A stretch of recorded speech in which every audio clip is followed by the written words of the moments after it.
Hi everybody. So we're going to do prophecy stones today. And this is a prophecy stone. This bigger guy is a prophecy stone.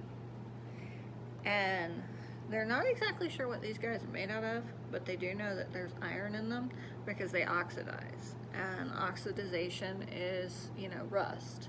It's really anytime oxygen affects the chemical composition or physical composition of an object. But in this case, we're talking rust. Simple enough. So these guys have been known to oxidize or to show rust. And therefore, we know they have iron in them. We're just not sure what other minerals they have.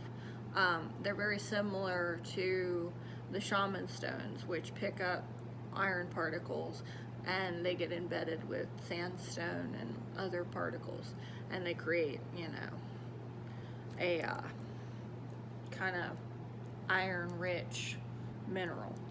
But the shaman stones end up being round because basically the desert tumbles them, whereas these guys maintain this really wild shape. And the energy, or whatever you want to call it, that comes from these guys actually is because they come from the exact same area as these guys. And this is Libyan desert glass. It's a type of meteorite, very similar to moldavite. And so this guy and this guy are buddies, and they hang out in the field together, and this guy with its iron picks up all the cool energy from this guy, and since they're basically in bed together. So that said, the shaman stones are good for grounding. Not the shaman stones, geez, prophecy stones. The shaman stones are also good for grounding. But these specifically, the prophecy stones, are good for grounding. They are good for meditating with, and supposedly the reason they're called prophecy stones is they help you see, as far as visions, like when you're meditating and that kind of thing. They're supposed to bring, visions and dreams and things. And in theory, some of them are prophetic dreams. But mostly people vibe with them because they have the energy from these guys. So you get that kind of spicy meteorite energy without the actual spicy, meteorite. These guys are a little more affordable than the Libyan desert glass, versus, the cost that moldavite and Libyan desert glass and a lot of your heavier duty, meteorite glass and stuff is going for right now. So, these guys are a much more affordable option if you're looking for that spicy energy. All right, so let's talk a little more about these guys. Let's see. The fellow who first found them, he claimed to have had a prophetic dream, which that's again where we get the whole prophecy stone name from. Let's see.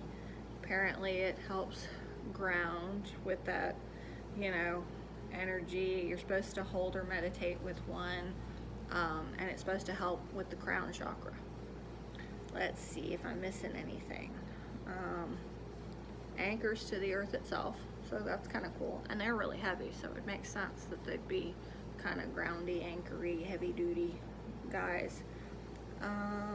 Let's see here. It apparently does help with some of the same things Libyan desert glass does. Helps see kind of a stronger light within yourself. Kind of helps you, especially if you're doing light work or doing, medical healing, that kind of stuff. It helps people who are in those fields. Alright guys, I think I've covered all my bases with this guy, and we'll do the shaman stones at a different time, and I'll probably do a separate video on the Libyan desert glass all on its own too. So, we haven't covered all our bases with those guys yet. But for now, we got prophecy stones. Alright, have a great time, and I hope your day goes well, and we'll talk later. Bye guys.